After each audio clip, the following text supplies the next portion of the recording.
কিছু কিছু মানুষ আছে, তারা সবসময় মনে করে তাদের দিয়ে কিছুই হবে না। তারা সবসময় কথা বলার সময়ও বলে যে আমাদের দিয়ে কিছুই হবে না। এরা যদি কোথাও কিছু করতে যায় এবং ব্যর্থ হয়ে যায়, তাহলেই তারা মনে করে তাদের জীবন শেষ, তাদের দ্বারা কিছুই হবে না, তারা কোনো কাজেরই না।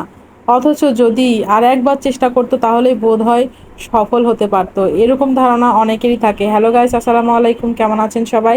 আশা করি সবাই ভালো আছেন। যেই কথা বলছিলাম যে কিছু কিছু মানুষ কোনো কাজে যদি সফলতা অর্জন করতে না পারে, তাহলে হতাশ হয়ে যায় এবং তারা মনে করে যে ওরা, এদের দিয়ে কিছুই হবে না, এরা কোনো কাজেরই না। আসলে এই ধরনের কথা বলা আসলে ঠিক না, কেননা চেষ্টা করতে হবে। চেষ্টা করলে আজ পর্যন্ত যারা চেষ্টা করছে এবং চেষ্টার সাথে পরিশ্রমটা করছে, তারা অবশ্যই সফল হয়েছে। তাই একবার চেষ্টা করে যদি সফল হতে না পারেন আর সেটা যদি ছেড়ে দেন, তাহলে কখনোই আপনি সফল হবেন না।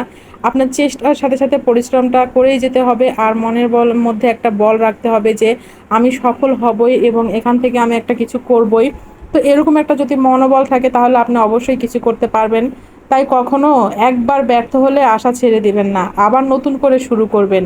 আপনি যেখান থেকে শুরু করবেন সফলতা সেখান থেকেই গর্জে উঠবে। মনে রাখবেন, যদি কখনো ব্যর্থ হন, তার মানে আপনি কখনো কিছু করার চেষ্টাই করেননি, কারণ ব্যর্থতা হলো সফলতার প্রথম উৎস। তাই বলছি যে একটা কাজে আপনি ব্যর্থ হলে কখনোই নিরাশ হবেন না। আপনি আবার নতুন করে শুরু করবেন এবং আপনি যদি নতুন করে শুরু করেন, মনে করেন যে আপনি সফলতা সেখান থেকেই শুরু।